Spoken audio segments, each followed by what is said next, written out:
These are our cake ingredients. Our frosting ingredients will appear later. We'll want to begin by placing our milk and our butter into a small saucepan on low to medium heat and heating thoroughly until our butter is completely melted and our milk is hot.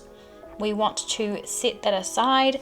Do note that if you're using chilled butter just straight out of the fridge, it will take a little longer, but overall it won't add too much time.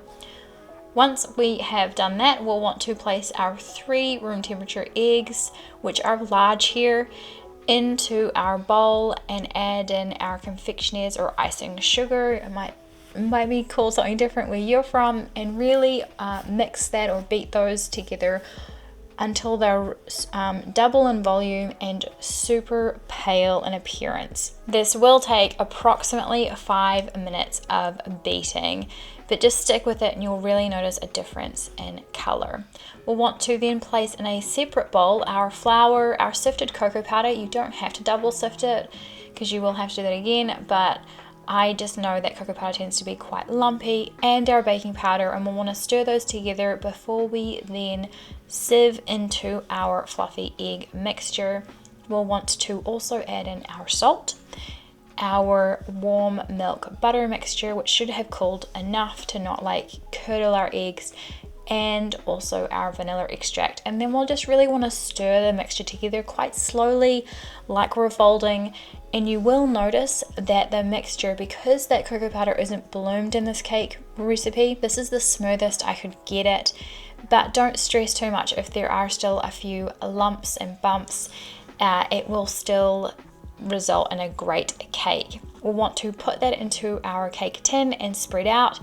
And I used a square tin here that is quite common, I've noticed in my research, that is approximately 18 by 18 centimeters or 7 by 7 inches. Want to remove that from the oven once the skewer comes out clean and set it aside to completely cool before we want to add our frosting. We'll place our hot coffee and our cocoa into a small bowl, and we'll want to make like a nice thick paste. Then we'll want to set that aside, and in a separate larger bowl we'll want to place our melted butter, our confectioner sugar, and our vanilla extract, and then toss in our cocoa paste. And we'll just need a spatula to really incorporate our frosting until it's really nice and smooth. As you see here, it really doesn't take long, doesn't take much effort to get this really beautiful frosting. And the greatest thing about this frosting is that it will stay super squishy even after a few days. I have to say this cake is definitely better the second day. So we'll just want to spoon that on top of our cake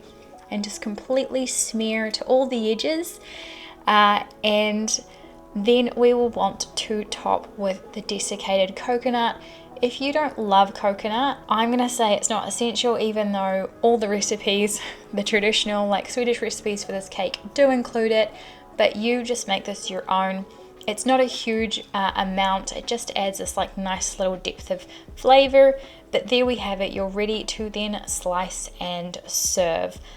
Like I said before, this is definitely better the next day. Do let me know your thoughts in the comments below. Like and subscribe for more videos like this.